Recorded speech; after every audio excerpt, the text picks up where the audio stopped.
Bonjour, je suis Maryse Godin. Je vais vous présenter ce programme d'enseignement du projet Pain Free. Projet Pain Free qui est un projet d'amélioration de la qualité des soins qui a été fait en partenariat avec des gens de l'urgence, de la gériatrie, de médecine interne, qui regroupe des infirmières, des médecins, pharmaciens, et qui est sous la direction de Dr Suzanne Morin, qui est notre chef d'équipe, qui est interniste à l'Hôpital général de Montréal, au CUSUM.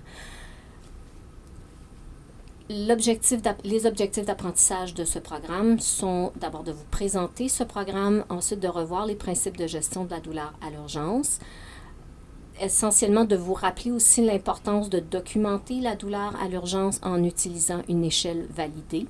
Et on va aussi vous donner de l'information et faire des recommandations afin d'optimiser la gestion de la douleur à l'urgence. Pourquoi l'initiative Pain Free? Mais d'abord, on sait que chez la personne âgée, les fractures sont fréquentes et sont souvent une raison pour la présentation à l'urgence. Il va sans dire que la douleur représente une composante majeure suite à une fracture. Et on sait que autant les fractures que les douleurs ont des conséquences physiques et psychologiques majeures chez les patients, surtout chez les patients âgés. Si je vous mets un peu dans le contexte, en 2009-2010, il y a eu une revue de dossiers qui a été faite à l'Hôpital général de Montréal. On a regardé le dossier de 111 personnes qui avaient été diagnostiquées avec une fracture de hanche et on a revu la qualité de la gestion de la douleur durant le séjour à l'urgence. Ce que cette revue-là nous a démontré, c'est que 21% des évaluations qui ont été faites de ces patients-là ont été faites sans utiliser une échelle de douleur validée. Ce qui est encore plus impressionnant, c'est que comparé aux patients avec des fonctions cognitives normales, les patients avec des facultés affaiblies étaient moins susceptibles d'avoir une évaluation formelle de la douleur. Donc, 44% des patients qui avaient des atteintes cognitives n'avaient pas d'évaluation de douleur, comparé à 16% pour les patients qui étaient cognitivement intacts. Et la même chose pour les interventions pharmacologiques durant le séjour à l'urgence. 48% des patients qui avaient des atteintes cognitives n'avaient pas reçu d'intervention pharmacologique durant le séjour à l'urgence, comparé à 22% pour les patients qui étaient cognitivement intacts. Alors, l'initiative Pain Free a été rendue possible suite à un concours qui a été mis en place pour obtenir une subvention. La subvention venait autant de la Fondation du CUSUM que de la Croix-Bleue du Québec. Plusieurs projets ont été soumis et l'initiative Pain Free est le projet qui a remporté la subvention. L'objectif principal est d'améliorer la gestion de la douleur des patients âgés de 75 ans et plus, y compris les patients ayant un déficit cognitif, qui se présentent à l'urgence avec une fracture. En plus d'améliorer la gestion de la douleur chez ces patients-là, on veut réduire le nombre d'événements indésirables tels que la dégradation de l'état cognitif, les longues durées de séjour et les visites de retour à l'urgence. Et on veut aussi outiller les patients et les familles pour qu'ils puissent participer à une gestion efficace de la douleur. Et cette initiative se déploie sur les 3 sites du CUSUM, les 3 sites adultes, donc l'Hôpital général de Montréal, l'Hôpital Royal-Victoria et l'Hôpital de la Chine. L'intervention a plusieurs approches qui ciblent tous les professionnels ainsi que les patients et les familles. Donc, il y a des présentations PowerPoint qui ciblent les infirmières où on va regarder les principes d'évaluer, documenter, traiter et réévaluer la douleur. Les médecins vont aussi avoir des présentations qui ciblent plus le traitement rapide de la douleur en prescrivant des analgésiques qui sont appropriés pour cette clientèle-là. Il y a des outils spécifiques pour chacune des professions. Pour les infirmières, il y aura distribution de cartes de poche avec un nouvel outil d'évaluation de douleur. Et on a aussi créé des rappels automatisés pour réévaluer la douleur dans Medurge, qui sont le PRN+. Pour les médecins, il y a des prescriptions structurées qui sont dans Medurge, une prescription qui vise le séjour à l'urgence et une prescription qui est à donner aux familles et aux patients au départ de l'urgence. Pour les patients et leurs familles, on a des ressources pour leur donner du soutien et de l'information. Alors, il y a des fiches d'information qui ont été développées pour les patients et leurs familles. Il y a aussi la création d'un site web qui est Initiative Pain Free. qui contient beaucoup de matériel éducatif supplémentaire pour les gens âgés qui sont susceptibles d'avoir des fractures. Et on a une campagne visuelle à l'urgence dans les 3 urgences qui consiste à avoir des affiches, des lanières. Il y a aussi de la publicité sur écran plasma, non seulement à l'urgence, mais aussi un peu partout dans l'hôpital. Donc, l'idée est vraiment d'avoir une intervention centrée sur le patient qui touche autant les infirmières, les médecins, l'environnement que les familles et les aidants naturels. Alors, si on regarde en termes d'intervention, la question qu'on s'est posée, c'est est-ce que la douleur est traitée de façon efficace à l'urgence? Les indicateurs qu'on regarde, c'est vraiment la documentation du niveau de douleur avec l'échelle numérique de douleur, l'échelle donc de 0 à 10 au triage, et ou l'administration d'un analgésique par l'infirmière de l'urgence. On mesure aussi l'aggravation de l'état cognitif durant le séjour à l'urgence, et ça, c'est trouvé dans les notes des infirmières. On regarde la durée de séjour à l'urgence et les retours à l'urgence dans les 7 jours suivant le congé. Les données proviennent pour les sites du Général et du Royal Victoria du dossier électronique Medurge. À la Chine, c'est encore un dossier papier. Alors, il y a une revue du dossier papier. Il y a aussi les informations de l'outil SIURGE, qui est leur outil de triage. La collecte de données se fait en 2 ou 3 temps. Les données de base, avant le déploiement de l'intervention, sont déjà complétées. On vise 2 mois après le déploiement à l'Hôpital général de Montréal et à l'Hôpital Royal Victoria une deuxième collecte de données pour voir où on en est rendu. Et finalement, 4 mois après l'intervention. Pour ce qui est de la Chine, ce sera 1 mois après le déploiement et encore une fois 4 mois après l'intervention. Donc, on va avoir des données préliminaires en cours de et à la fin de l'intervention sur les 3 sites. Alors, si on regarde les données de base qu'on a déjà, il y a eu une revue de dossier qui a été faite entre le 1er mars et le 30 avril 2013, où on a fait ressortir des dossiers de gens de 75 ans et plus qui s'étaient présentés à l'urgence avec une fracture. On a regardé 95 dossiers. Donc, la moyenne d'âge était de 84 ans. La majorité, soit 67%, étaient des femmes. Environ 8% de ces patients-là avaient plus qu'une fracture. Si on regarde la documentation de démence au triage, on avait approximativement 13%. Et ça incluait lorsque les infirmières notaient qu'il y avait une histoire de démence déjà connue ou si la personne était confuse. Donc, comme plusieurs patients avec atteinte cognitive peuvent quand même présenter en ayant l'air assez normaux ou sans déficit au triage, on peut supposer que ce nombre-là est beaucoup plus élevé. Les consultations en général étaient à orthopédie, médecine interne, gériatrie et au service social. La majorité des patients avaient des fractures soit du fémur, de la hanche ou du bassin, environ 23% de ces patients-là. 20% avaient des fractures aux vertèbres, lombaires ou thoraciques. Environ 17% fractures de l'humérus, un autre 12% pour les fractures du poignet ou de l'avant-bras, 8% les fractures de côte et 20% autres fractures ou plus qu'une fracture. Encore une fois, toujours ce qu'on a trouvé à la revue de dossier, lorsqu'on a regardé les mesures d'évaluation de la douleur, pour ce qui est de la documentation de l'échelle de douleur, 0 à 10, le niveau de douleur, on avait quand même 25% des dossiers où il n'y avait aucune documentation d'une échelle de douleur durant le séjour à l'urgence. Donc, de l'enregistrement jusqu'au congé de l'urgence, aucune échelle de douleur d'inscrite au dossier.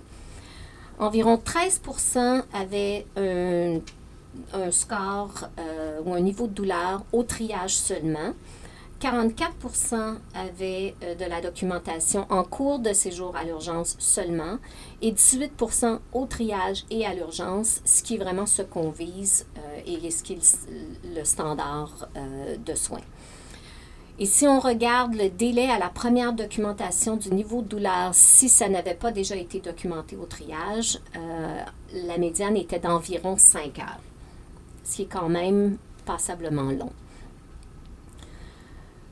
Ce qu'on vise avec cette initiative Pain Free, c'est que le taux de documentation du niveau de la douleur au triage et durant le séjour à l'urgence sera d'environ entre 80 et 100%. Alors, on est quand même passablement loin de ça, donc on ne peut que s'améliorer. L'idée est de vraiment documenter en utilisant une échelle de douleur. C'est essentiel pour l'évaluation et la gestion efficace de la douleur. On sait que si la douleur est documentée de façon objective en utilisant une échelle de douleur, la gestion est plus efficace. Les gens portent attention aux chiffres beaucoup plus que ce qui est décrit dans les notes des infirmières. Donc, une documentation systématique avec l'échelle de douleur ne peut que mener à une amélioration de la qualité des soins. Les autres indicateurs de gestion de douleur qu'on a regardés, quels analgésiques étaient reçus et quand les gens recevaient leur analgésique. Alors, toujours sur les 95 dossiers, il n'y a qu'une seule personne qui avait reçu un analgésique au triage, donc donné par l'infirmière à partir de l'ordonnance collective. Si on regarde le pourcentage de patients qui avaient une prescription pour un analgésique en cours de séjour à l'urgence, donc ça c'est la prescription médicale, c'est 77%. Donc on a quand même 23% des gens qui ont une fracture, qui ont séjourné à l'urgence, qui n'ont jamais eu une prescription pour un analgésique. Le délai à la prescription d'un analgésique était d'environ 3 heures, 3,1 heures. Délai à l'administration d'un analgésique, 3,2. Donc, ce qui veut dire qu'une fois que la prescription est donnée, l'infirmière a tendance à donner l'analgésique. On a regardé aussi quel était le premier analgésique qui a été administré. On a quand même 27% des patients qui n'en ont reçu aucun. Donc, on a 23% des patients qui n'avaient pas de prescription et 27% qui n'ont rien reçu. On avait quand même, ce qui veut dire 4% de patients où il y avait une prescription, mais l'infirmière a choisi de ne rien donner pour toutes sortes de raisons. Les anti-inflammatoires non stéroïdiens, donc l'ibuprofène, un seul patient a reçu l'ibuprofène. Le premier analgésique, l'acétaminophène donné seul dans 28% des cas. Opiacé donné seul dans 32% des cas, acétaminophène avec un AINS 2% et l'acétaminophène avec l'opiacé dans 9% des cas. Et ça, c'est quand même le standard, c'est ce qui est recommandé et c'est l'idéal à donner aux gens. C'est une combinaison d'acétaminophène et opiacé. Alors, sur la diapo ici, ce à quoi j'aimerais attirer votre attention, c'est si on compare comment les gens ont été médicamentés selon l'échelle de douleur ou selon le score sur l'échelle de douleur qu'ils nous ont donné au triage. Alors, si on regarde sur les 95 patients, il y en a quand même 29 pour lesquels on avait un niveau de douleur au triage. Sur ces 29, donc 14 avaient un score de 6 ou moins, donc douleur légère à modérée, et 15 avaient une douleur de plus de 6, donc douleur sévère. Pour ces 15 patients-là qui avaient une douleur sévère, il y en a quand même 3 qui n'ont pas reçu d'analgésique durant leur séjour à l'urgence, durant tout le séjour à l'urgence, malgré nous avoir dit qu'ils avaient une douleur sévère. Il y en a 12 qui ont reçu un analgésique et en moyenne, ces gens-là ont dû attendre 3,4 heures avant de recevoir quelque chose pour la douleur. Il y a encore beaucoup de possibilités d'améliorer cela. Il est un peu difficile de comprendre que quelqu'un qui se présente en disant qu'ils ont une douleur sévère ne reçoit aucun analgésique en cours de séjour à l'urgence. C'est un peu mieux pour les patients qui ont une douleur de moins de 6. 5 n'ont pas reçu d'analgésique, 9 en ont reçu, mais encore là, on voit que le délai est encore plus long, 6,8 heures avant de recevoir un analgésique. Pour ce qui est du congé de l'urgence, donc la durée de séjour médiane est d'environ 10 heures avec un écart de 7 à 23 heures. Environ la moitié sont retournés à domicile et l'autre moitié a été soit admis sur une unité de soins ou transférée dans un autre hôpital. Les retours à l'urgence dans les 7 jours suivant le congé, il y en a eu 10%, encore une fois, environ la moitié pour des raisons reliées à la douleur. L'autre moitié, soit pour vérification du plâtre ou pour un problème qui n'était pas relié à la douleur. Donc, traiter la douleur, c'est vital. Il y a une raison pour laquelle on dit que ça fait partie des signes vitaux. C'est le 5e signe qu'on doit regarder. Et c'est ce qu'on vise avec cette initiative, c'est que les gens considèrent le traitement de la douleur comme ils considèrent la gestion du pouls, de la pression et des autres signes vitaux. Alors ça, c'est ce qu'on a vu en faisant la revue de dossier, mais on a aussi demandé aux infirmières d'urgence comment elles voyaient la gestion de la douleur chez les personnes âgées à l'urgence. Alors, il y a un sondage qui a été distribué il y a 6 mois à 1 an aux infirmières d'urgence sur les 3 sites, où on a tenté d'évaluer les connaissances, les croyances et les comportements liés à la gestion de la douleur. Il y a eu des sondages distribués sur les 3 sites à environ 75% du personnel et on a reçu 50% de retours de sondage, ce qui est excellent. Alors, on vous remercie. Ce que les infirmières d'urgence nous ont dit, on va parler des obstacles et des suggestions. Alors, si on commence par les obstacles qui ont été identifiés, on les divise en 3 catégories. Donc, les obstacles qui sont en lien avec le professionnel de la santé, les obstacles qui sont en lien avec le système et les obstacles qui sont en lien avec les patients et les familles. Ce que vous nous avez identifié comme étant l'obstacle principal pour les professionnels de la santé, c'était le manque d'habileté à gérer la douleur si le patient présente avec des atteintes cognitives, donc des déficits cognitifs. 17% des gens nous ont aussi parlé des ordonnances collectives qui sont inadéquates. 12% nous ont parlé du manque de connaissances en termes de gestion de la douleur en général. 12% des gens ont parlé de la peur des effets secondaires reliés à l'utilisation de PSC. Il y a aussi la peur de l'impact des comorbidités. Donc, plusieurs de ces patients âgés-là présentent avec multiples comorbidités et c'est pas évident pour les infirmières de gérer tout ça et d'administrer des médicaments pour la douleur.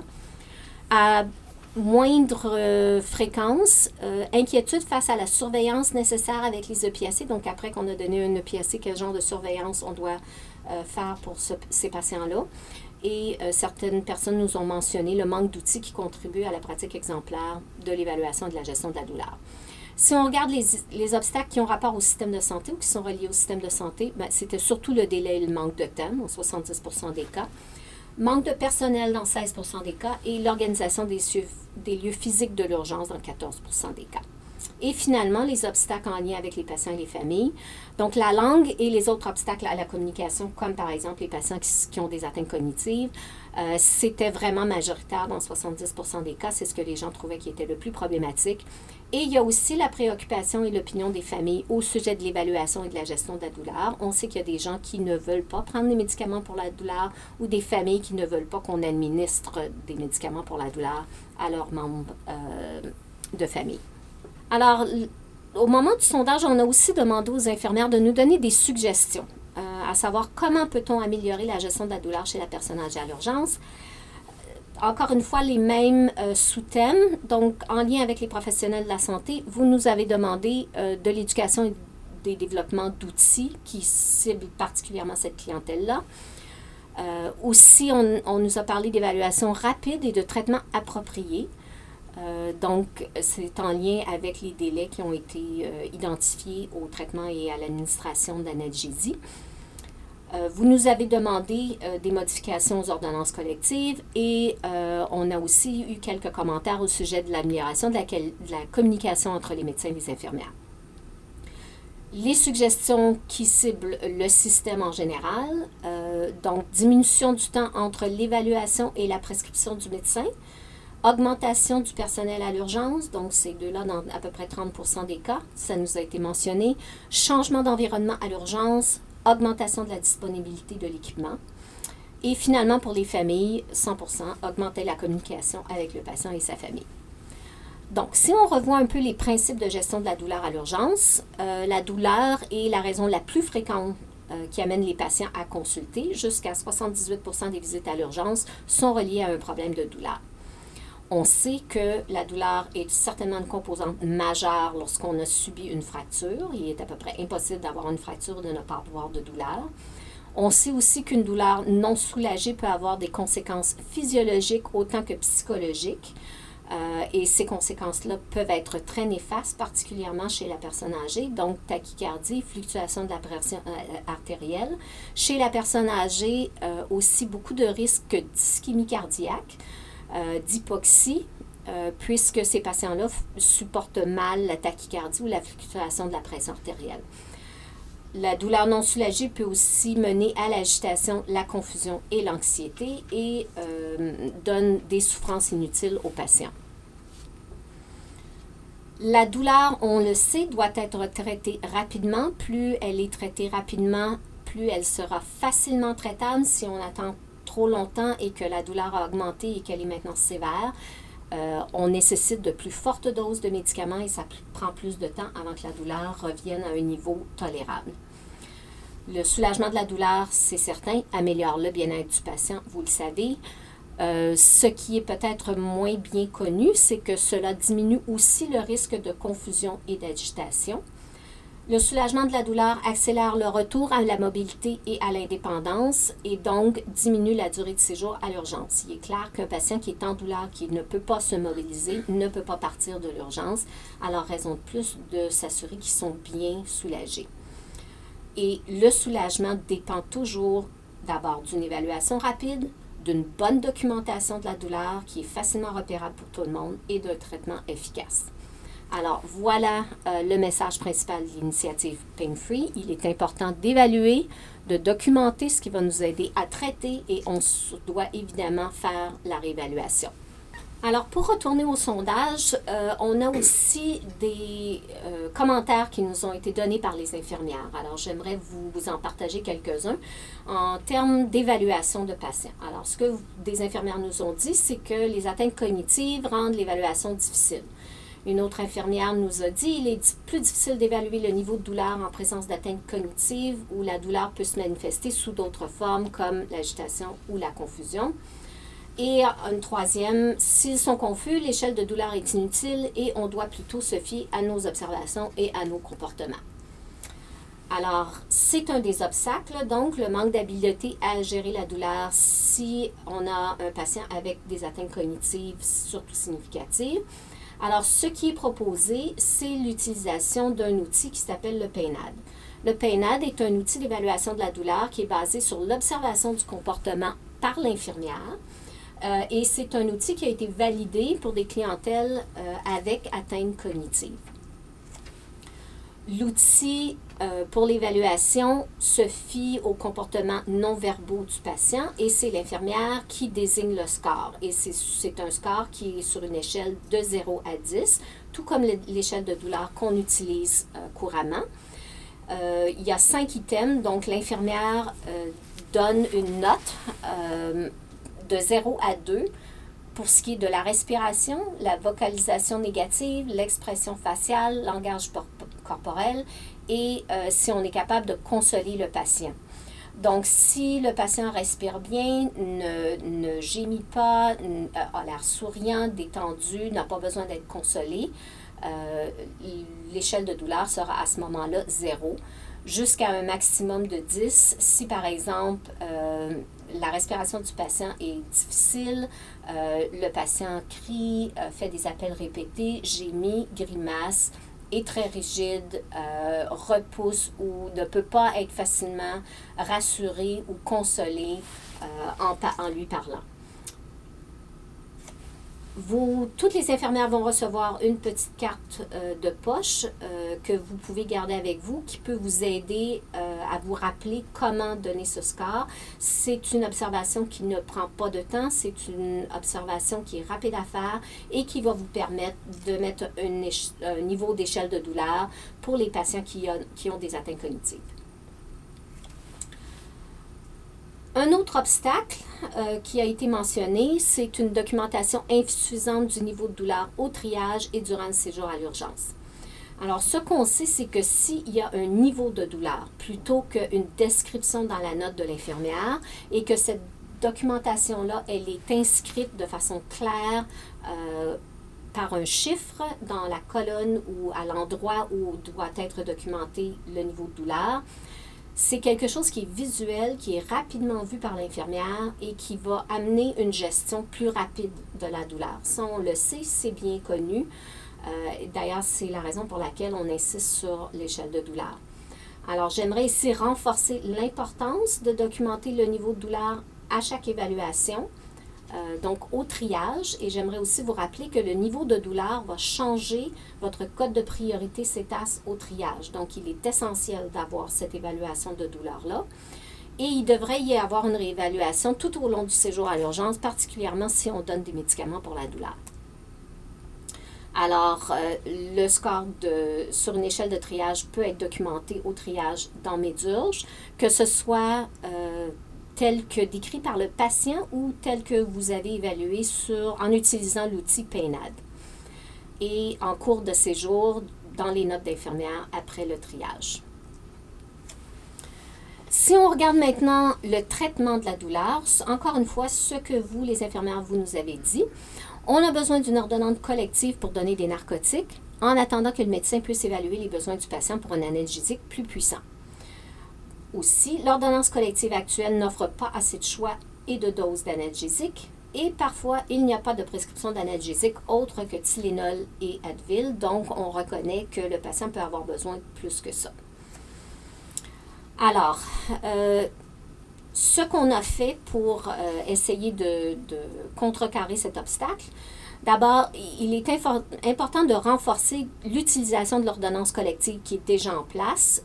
J'aimerais vous rappeler que lorsqu'on a fait la revue de dossier, même les patients qui avaient une douleur importante, l'infirmière n'utilisait pas nécessairement ce qui était à sa disposition, soit l'ordonnance collective pour du Tylenol ou de l'ibuprofène. Et il y a aussi une demande qui a été faite pour modification des ordonnances collectives pour inclure maintenant l'administration d'une dose d'opiacés par l'infirmière avant que le patient soit vu par le médecin. Donc, l'ordonnance collective présente pour la personne âgée, donc la personne à risque.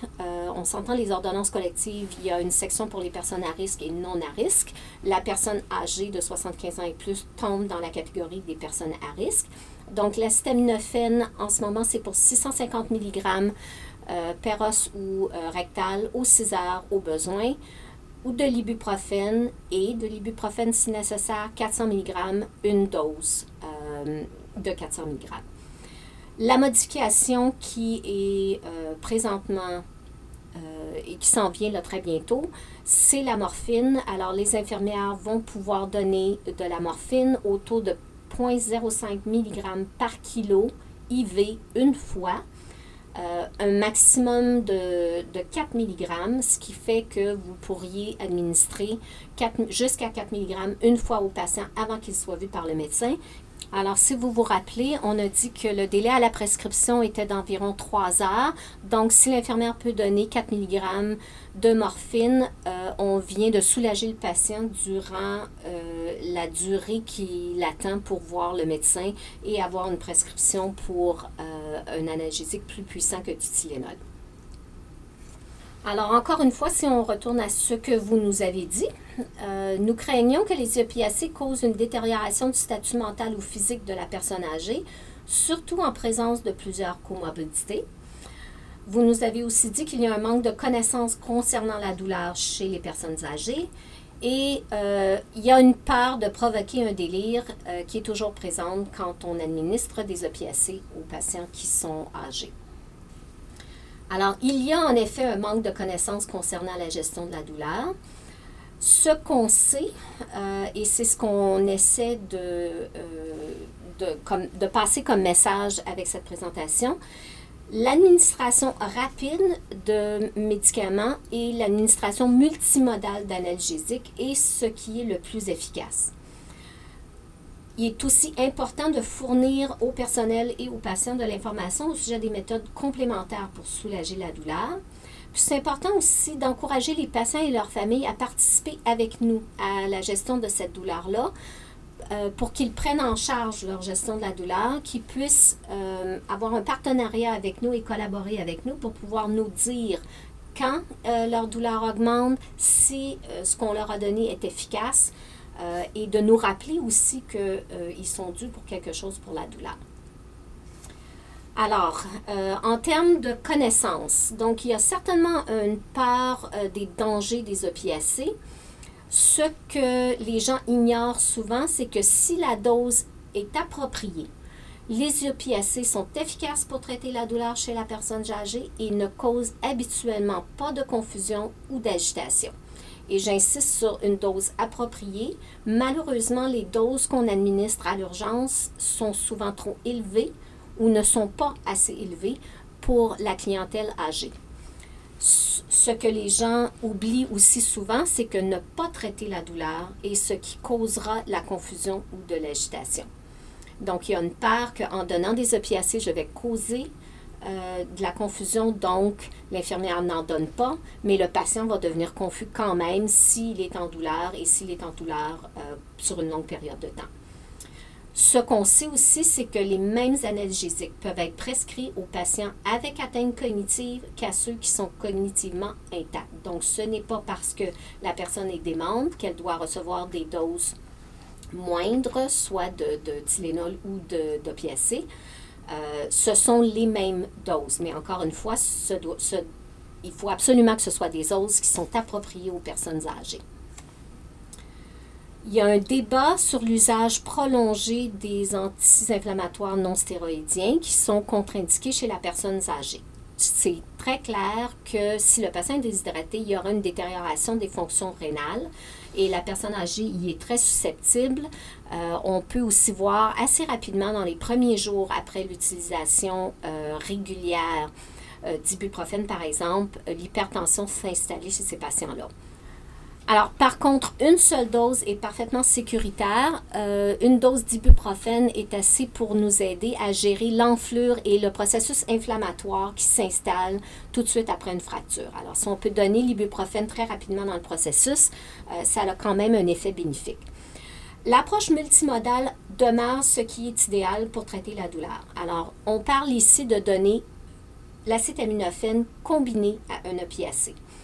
Les mécanismes d'action des anti-inflammatoires et des opiacés sont différents, ce qui nous permet d'utiliser des doses moins élevées des deux médicaments que si on donnait un seul médicament. Donc, si je donne seulement des opiacés, je vais devoir donner une plus forte dose d'opiacés pour atteindre le même niveau de gestion de douleur que si je donne un opiacé avec des Tylenol.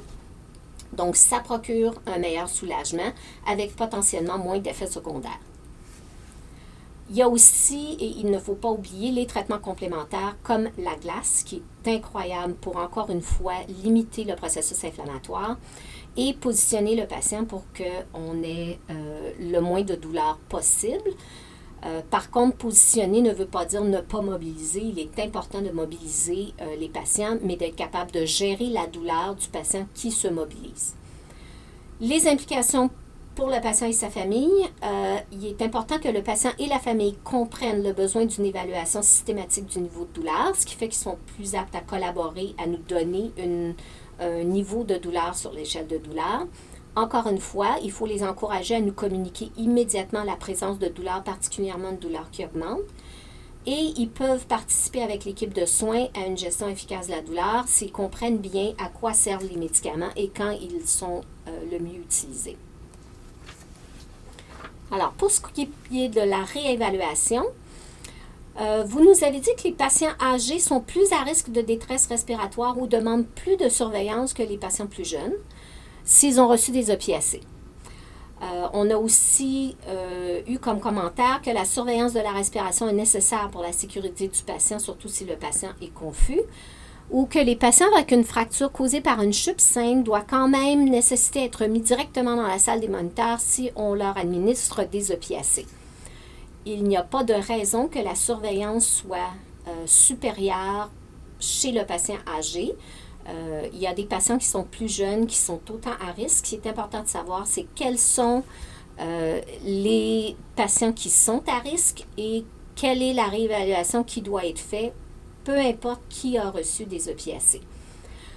Donc, on sait qu'on a un horaire à surveiller, surtout chez les patients qui n'ont jamais reçu d'opiacés, donc qui sont naïfs aux opiacés. Ce qu'on a aussi fait comme outil pour vous aider à vous rappeler de réévaluer la douleur, dans Médurge, il y a la fonction PRN+, qui apparaît, qui peut vous inciter à savoir que vous êtes maintenant dû pour une réévaluation de la douleur chez le patient et qui peut aussi vous permettre d'ajuster la prochaine dose, soit d'opiacés, soit d'acétaminophène si nécessaire. Alors, un petit rappel que pour la surveillance des opiacés, ici, je vais parler surtout de morphine puisque c'est ce que l'ordonnance collective va vous permettre de donner.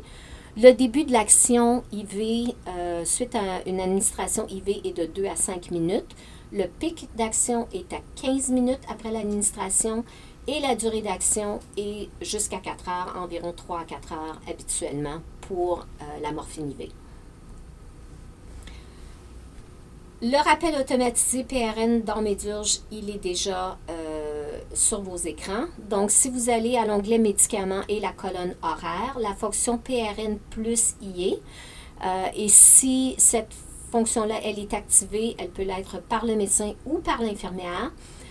Dans vos activités, vous allez avoir une case qui apparaît qui vous rappelle qu'il est temps de revoir le patient. C'est particulièrement utile si le patient a été déplacé dans l'urgence et qu'il a été passé d'une infirmière à l'autre. Vous n'avez pas nécessairement quand la dernière fois le patient a reçu de la médication. Donc, c'est une façon de savoir qu'il est temps de réévaluer le niveau de douleur du patient, documenter le niveau de douleur avec l'échelle de douleur et ajuster la prochaine dose de médicament. On a bien dit que cette présentation et cet enseignement visent les infirmières et les médecins de l'urgence. Juste un mot pour vous dire quels sont les outils pour les médecins de l'urgence. Ils doivent aussi recevoir de l'enseignement avec présentation par PowerPoint. Et il y a maintenant dans Medurge une prescription structurée pour analgésique. Durant le séjour à l'urgence, cette prescription-là, ils peuvent y avoir accès en cliquant sur Analgésie 75 plus urgence. Il y en a une autre qui est une prescription qui peut être imprimée à donner au congé pour le patient. Alors, la prescription inclut plusieurs médicaments et la pharmacie, les médecins de l'urgence et les gériatres ont collaboré pour choisir les meilleurs médicaments et les meilleures doses. Le patient et la famille vont aussi recevoir une fiche d'information décrivant comment bien gérer la douleur. Cette fiche est dans Medurge et peut être remise au patient lors du congé de l'urgence ou vous pouvez aussi la donner en cours de séjour pour que les gens aient un outil de référence pour nous aider à gérer la douleur en partenariat. Encore une fois, la prescription de départ va être imprimée directement à partir de Medurge. Le patient va recevoir un rendez-vous de suivi en orthopédie si nécessaire et les patients et les familles vont être dirigés vers le site web de l'initiative Pain Free qui, encore une fois, va répéter une partie de cette information-là, mais comporte aussi de l'information supplémentaire. Alors, voici un exemple de la fiche qui va être remise aux patients et à leur famille pour leur expliquer comment on gère la douleur et comment ils peuvent nous aider avec ça. Tout n'est pas mauvais. Alors, bien qu'on n'a pas pu faire une évaluation de la satisfaction des patients directement à l'urgence, on a quand même une mesure par proxy. Il y a une évaluation de la satisfaction de la gestion de la douleur durant le séjour à l'urgence qui a été fait en interviewant des patients à la clinique d'orthopédie sur leur expérience ou de ce qui se rappelait de leur expérience durant le séjour à l'urgence. Alors, 92% nous ont dit qu'ils se rappellent avoir eu une évaluation de la douleur pendant qu'ils étaient là. 85% ont dit avoir reçu des analgésiques. 77% se disaient satisfaits avec la gestion de la douleur à l'urgence. Donc, on a quand même 23% qui ne l'étaient pas. On leur a demandé d'auto-évaluer la satisfaction sur une échelle de 0 à 10 du degré de satisfaction avec la gestion de la douleur et ils nous ont donné un score de 8. On leur a aussi demandé s'ils avaient reçu de l'information pour les aider à gérer leur douleur à domicile. Alors, 92% nous ont dit oui, 69% ont dit avoir reçu de l'information à propos des médicaments, 23% ont dit avoir reçu de l'information à propos d'une personne contact, 15% ont reçu de l'information au sujet de stratégies de comment gérer leur douleur et 8% ont reçu de l'information à savoir comment utiliser leur béquille. 100% ont dit avoir reçu réponse à leurs questions au moment du congé de l'hôpital, ce qui est quand même fantastique. 85% ont reçu un rendez-vous de suivi en orthopédie et 23 avec leur médecin traitant ou ont été référés à leur médecin traitant. Alors, c'était en résumé ce qu'est l'initiative Pain Free. J'aimerais vous rappeler que ce qu'on vise, c'est évaluer, documenter, traiter et réévaluer. Et je vous remercie. Si vous avez des questions, vous pouvez toujours approcher un membre de l'équipe Pain Free. Merci.